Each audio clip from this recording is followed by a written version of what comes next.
show me a part of your body that tells a story, and share that story with me. What I sent you as a part of my body that tells a story is my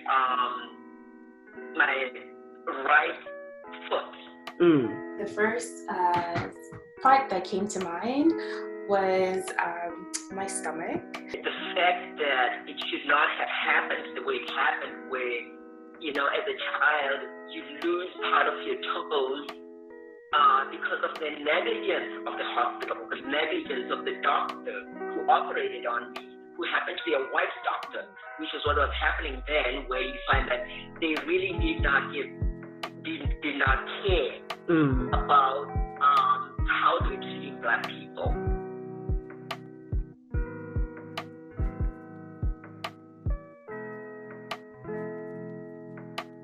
Hi community, my name is Tanya Turton and I am the Executive Director of Adornment Stories Collective. We provide arts education, mental wellness inspiration, and a platform for the voices of Black women and femmes. During our 2019 cohort, our participants talked about the relationship with their mothers and how that was deeply important to their own mental health and wellness journeys, and how in cultivating their transformation stories, their intergenerational experiences deeply informed that. So we want to take a moment to, one, highlight the importance of Black mothers and all that they do within our communities on this day that we celebrate mothers. And we also want to give an opportunity for mothers to really stand in their own identities and to talk about their experiences, the ones that inform motherhood, but also the ones that inform their sense of self and who they have become or on their journey of becoming. Through this moment, just this tiny moment in time, we can really shine light on and expand our understandings of motherhood and what the possibilities are for mothers, and just really look a little deeper into what our understanding is. So we hope that you enjoy our offering to you on this day. Happy Mother's Day. I've always had a little pouch, and after childbirth, I became even more self-conscious about that body part. The snapback culture that's a part of motherhood is essentially when you have a child in the first year, everyone really, it's like almost competition. Who can go back to their before body the fastest? I would say it's the scar that I have from giving birth to my daughter. I have two young children. I guess the pressure is still on me to have like a flat stomach, and it's been 4 years, so I don't know if I'm ever gonna get back to that. I think the best part of my body to show you is my thumb. I want to compare to my other thumb. You see it's smaller. I think that it represents me kind of relinquishing control.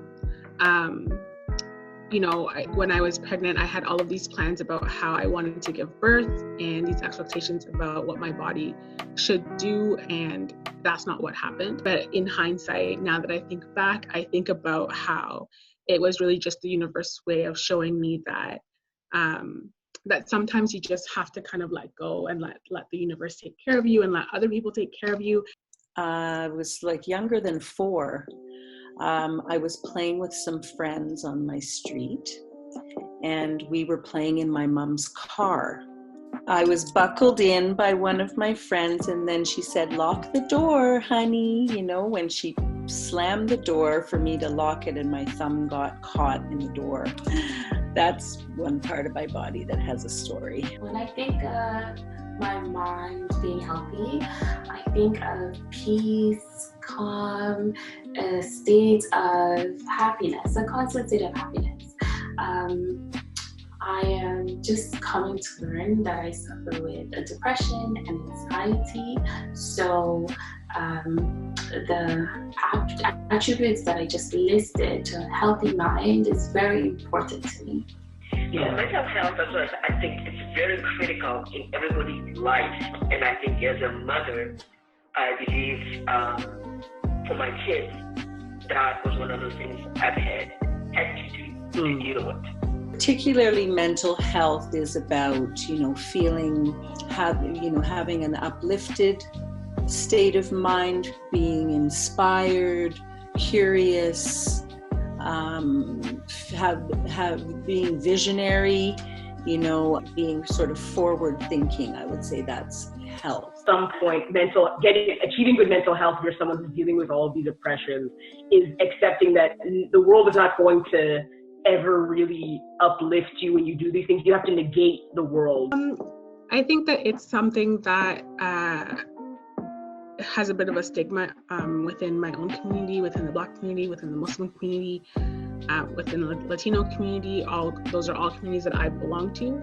I don't know that we know how to talk about it or acknowledge some of the challenges that we have with mental health issues.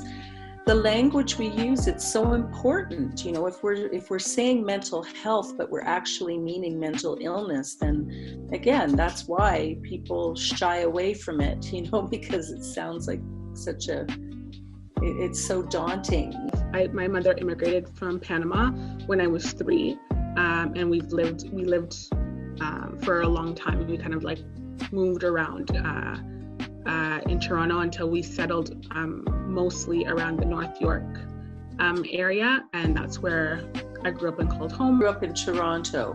Yeah, I was like the only Black kid in my class for most of elementary school. It was not as multicultural as it is now. I grew up in the beautiful island of St. Lucia, and I moved here when I was 17 years old. So one of the most important lessons that St. Lucia taught me is that it's okay to take a break. You work hard, but then you play harder. But here, it's like you're actually you're living to work. I think immigration and poverty raise you with some, I want to say the word resilience, although I don't really love that word, because I think that it's, many of us who look like me are pushed into having to be resilient, pushed into situations where we have to look at the best of a bad situation or do a lot with very little. And that was the reality for us. It'll give me an idea of like what it's like to grow up in a place like that, where that was kind of, there was the first time that you kind of had that thought of like, oh, this system is so, doesn't care, but so broken, it doesn't care about me or me as a person at all. It's like people in the program like experience things, but maybe not to that same like extent of like being in the 60s at that time in apartheid. But it's just kind of like when the world around you is showing you with all of these really brutal ways that you don't matter and that you're not important, or that you don't, like your trauma is just expected almost.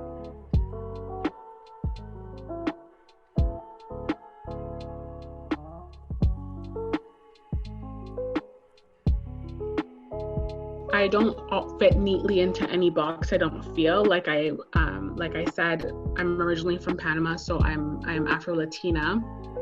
My first language is Spanish, and that's a big part of my culture. But my mother converted to Islam shortly after coming to Canada, and so I was raised Muslim. And for a long time, it felt like those two parts of my identity were in competition with one another or in contrast of one another. Identity has been a real, I've really, made that very central in my arts practice and in my arts education practice.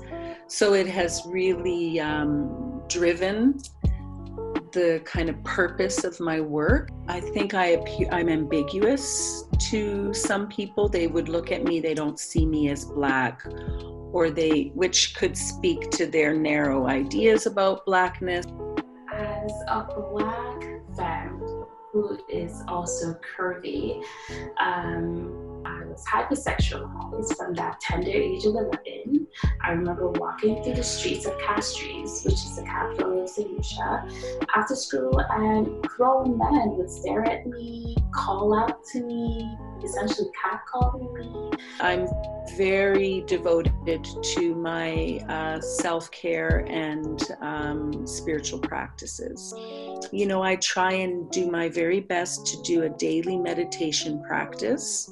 That's really things that kind of like calms me or soothes me, kind of like music. Another thing that I find very helpful is reading. When you disappear into a story, I'm not really good at understanding myself when I'm on overdrive. And so it often does take somebody who cares and who knows me well enough to be like, you need a break. You need to go get your nails done. You need to go for a walk. I always have a show ready to help me escape. Finally married, and we moved in and we got into a fight about, I don't even remember what it was about, but it was like explosive. He's a loud kind of bombastic guy, and I'm not used to that kind of fighting. And it completely just like shut me down. And I think it was because I had associated a difference of opinion or a conflict like that as like inherently, it meant that somebody would leave. Whenever I'm watching Netflix with my daughter, if ever we watch a show that has some kind of violence where Black people or Black children are being brutalized in the show, I burst into tears. So I've explained to my daughter what that is. It's like a PTSD that response that we have as people of African descent because we've been subjected to so much brutal violence. It's essentially, giving me a purpose of why I fight. I have a young girl, and I want her to see good examples and good versions of what it means to be a woman, for her to start to figure out what that means for her. And I also have a son, and so I also want him to think about what does it mean to be a man that supports the women in his life, to just set good examples of femininity and masculinity in my children's. I think it's always been about trying to break a cycle. Having a Black child made me even more vigilant about that fight for our children's survival. It's definitely a kind of steely determination I've needed to have to be a single Black mom. My kids. You guys inspire, keep me going. I cannot be taken away by by COVID-19. I cannot be taken away by anything. I'm gonna have to live until you guys are okay.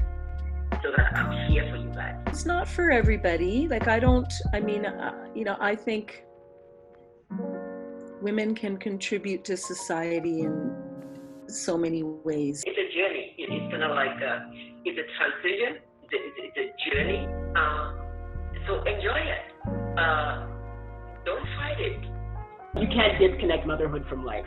Regardless how much you tell yourself, you're not going to give up who you are as a person. You will. I think that you have to have community, and that it's important that those pieces are important. A mother can't. It's a lot. Like, it's a physical toll. It's a mental toll. It's an emotional toll. It's all of these things, and you really need the support of people to help you through the process. Stick to whatever it is that you feel like you can't resist. Really listen inward and really follow your intuition. Whatever it is, stay happy, stay smiling. Don't become a hard person. I tell myself, you're worthy of love.